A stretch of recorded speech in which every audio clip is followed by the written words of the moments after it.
మీ ఆరోగ్యం మీ చేతుల్లో పుస్తకంలో మొదటి అధ్యాయం. నేను నమ్మే సిద్ధాంతం. జ్ఞానంలోకి, విచక్షణలోకి ప్రవేశించటానికి ద్వారాలు ఎల్లప్పుడూ తెరిచి ఉంటాయి. జీవితం నిజంగా చాలా సింపుల్. మనం ఇచ్చేదే మనకు వస్తుంది. మనం మన గురించి ఏమనుకుంటున్నామో అదే మన వాస్తవమే తిష్ట వేసుకొని కూర్చుంటుంది. మన జీవితంలో జరిగే ప్రతి విషయానికి మంచిదైనా, చెడ్డదైనా దానికి మనమే బాధ్యులం. నేనిది ఖచ్చితంగా నమ్ముతాను. మన మనసులో ఏం ఆలోచిస్తామో ఆ ఆలోచనలే మన భవిష్యత్తును సృష్టిస్తాయి. మనం ఆలోచించే ఆలోచనలు, మనం మాట్లాడే పదాలే మన అనుభవాలను సృష్టిస్తాయి.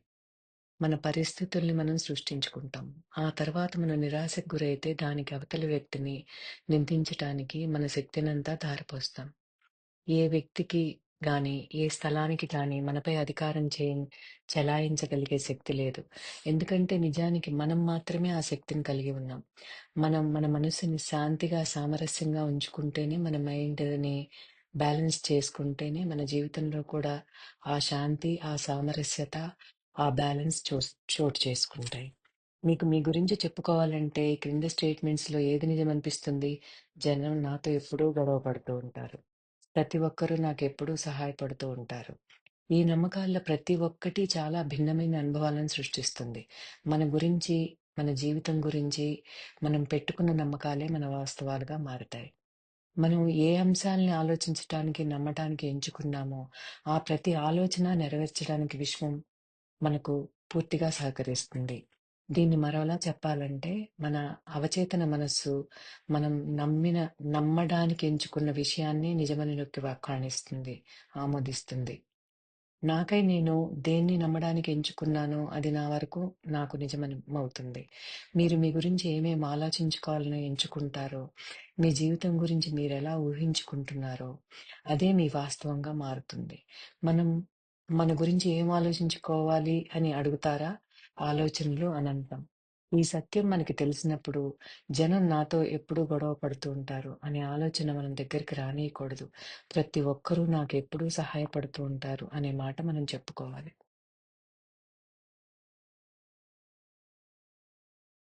యూనివర్సల్ పవర్ ఎన్నడూ మనపై తీర్పులు చెప్పదు, విమర్శించదు. అది మనల్ని మనలా తీసుకుంటుంది. మనకున్న విలువలతోనే మనల్ని అంగీకరిస్తుంది. మన జీవితాలు మన నమ్మకాన్ని ప్రతిబింబిస్తాయి. జీవితం చాలా ఒంటరిగా, భారంగా గడుస్తోందని, మనల్ని ఎవరూ ప్రేమించటం లేదని, మనం నమ్మదలుచుకుంటే అప్పుడు మన ప్రపంచంలో అంతటా ఆ భావనే కనిపిస్తుంది. కానీ మీరు ఆ నమ్మకాన్ని విడిచిపెట్టదలుచుకుంటే అద్భుతాలు జరుగుతాయి. మీరు ప్రేమ ప్రతి చోట ఉంది. నేను అందరినీ ప్రేమిస్తున్నాను. అందరూ నన్ను ప్రేమిస్తున్నారు అనే భావనలో ఉండండి.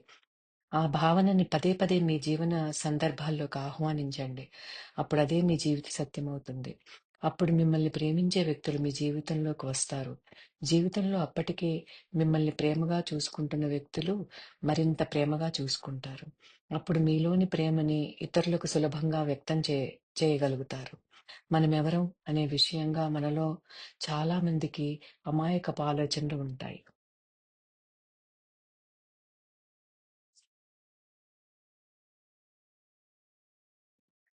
జీవితం ఎలా గడపాలనే విషయంగా కూడా బోలెడన్ని కఠినమైన నియమాలు ఉంటాయి. మీ ఆలోచనలు కాదనడం కోసం అలా చెప్పడం లేదు. ఎందుకంటే మనలో ప్రతి ఒక్కరం ఈ క్షణంలో అత్యంత ఉత్తమంగా ఏం చేయగలమో అదే చేస్తున్నాం. నిజానికి మనకు మరింత బాగా తెలిస్తే, మనకి మరింత మంచి అవగాహన, విచక్షణ ఉంటే, అప్పుడు మనం చేసే పనులు మరింత పొందికగా ఉంటాయి. మిమ్మల్ని మీరే తక్కువగా అంచనా వేసుకోకండి. మీకు ఈ పుస్తకం చేతిలోకి వచ్చి, మీకు నేను చెప్పిన విషయం అర్థమైందంటే, దానర్థం మీరు మీ జీవితంలో కొత్త మార్పులు, సానుకూల మార్పులు చేసుకోవడానికి సిద్ధంగా ఉన్నారన్నమాట. మీరు ఈ విషయం గుర్తించండి. మగవాళ్ళు ఏడవరు అంటారు. ఆడవాళ్ళకి డబ్బిస్తే పాడు చేస్తారు అంటారు. ఇంత సంకుచితమైన ఆలోచనలతో జీవించేదెలా? మనం చిన్నతనం నుంచే మన గురించి మనం ఎలా ఫీల్ అవ్వాలో, జీవితం గురించి ఎలా భావించాలో, మన చుట్టుపక్కల ఉన్న పెద్దవాళ్ళని చూసే నేర్చుకుంటాం. మన గురించి, మన ప్రపంచం గురించి మనం ఎలా ఆలోచించాలో నేర్చుకునే మార్గం ఇదే. అశాంతి, భయం, కోపం, నేర ప్రవృత్తి ఉండే వ్యక్తులతో కలిసి జీవిస్తే మనం కూడా భయపడుతూనే ఉంటాం. అప్పుడు మనం కూడా మన గురించి, మన ప్రపంచం గురించి చాలా ప్రతికూలమైన ఆలోచనలే చేస్తుంటాం. నేనెప్పుడూ ఏ పని సరిగా చేయను. అది నా తప్పే. నాకు కోపం వస్తే నేను చాలా చెడ్డవాడిని. ఇలాంటి నమ్మకాలు పెంచుకుంటే అవి జీవితాన్ని చిన్నాభిన్నం చేస్తాయి. మనం పెరిగి పెద్దయ్యాక మన చిన్నతనంలో ఎలా ఉండేవాళ్ళమో, ఆ భావోద్వేగ వాతావరణాన్ని తిరిగి సృష్టించే ధోరణి కనబరుస్తాం. ఇది మంచిదని గాని, చెడ్డదని గాని, సరైనదని గాని, తప్పని గాని చెప్పలేం. ఇది మన లోపల ఉన్న మనకు మాత్రమే తెలిసిన ఇల్లు. మనం మన అమ్మానాన్నలతో ఎలాంటి వ్యక్తిగత అనుబంధాల్ని కలిగి ఉండేవారమో, వాటిని మనం రీక్రియేట్ చేస్తాం. మన అమ్మానాన్నల మధ్య ఎలాంటి అనుబంధం ఉండేదో, అలాంటి అనుబంధమే మన లైఫ్ పార్ట్నర్స్‌తో కలిగి ఉంటాం.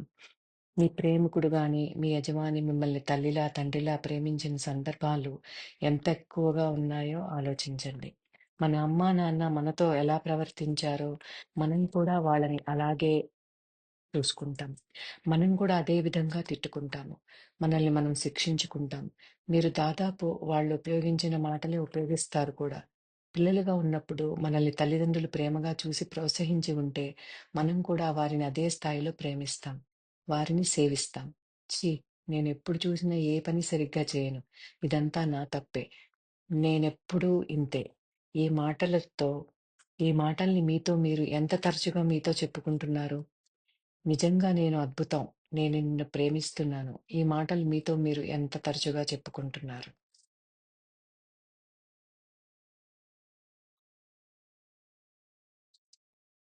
ఆ! ఈ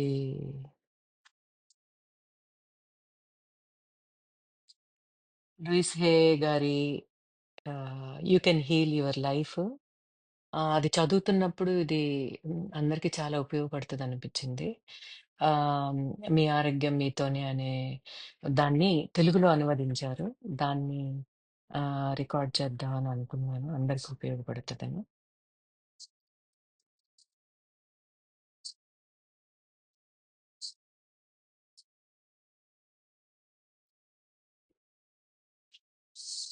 హ్మ్. ఆవిడ ఫిలాసఫీలో ఫస్ట్ చెప్పారు. కొన్ని ముఖ్యమైన అంశాల్లాగా చెప్పారు. మనం పొందే అనుభవాలన్నింటికి బాధ్యత మనదే. మనం ఆలోచించే ప్రతి ఆలోచన మన భవిష్యత్తును రూపొందిస్తుంది. శక్తి, ఎనర్జీ, బిందు, పాయింట్ రూపంలో ఎల్లప్పుడూ ప్రస్తుత క్షణంలోనే ఉంటుంది. ప్రతి ఒక్కరూ ఆత్మ విద్వేషంతోనూ, అపరాధ భావంతోనూ బాధపడుతున్నారు. నేను ఉండాల్సినంత బాగా లేను. ఇదే ప్రతి ఒక్కరి మనసుని సతాయిస్తుంది. ఇది ఒక భావన మాత్రమే కదా! భావాల్ని మార్చుకోవచ్చు.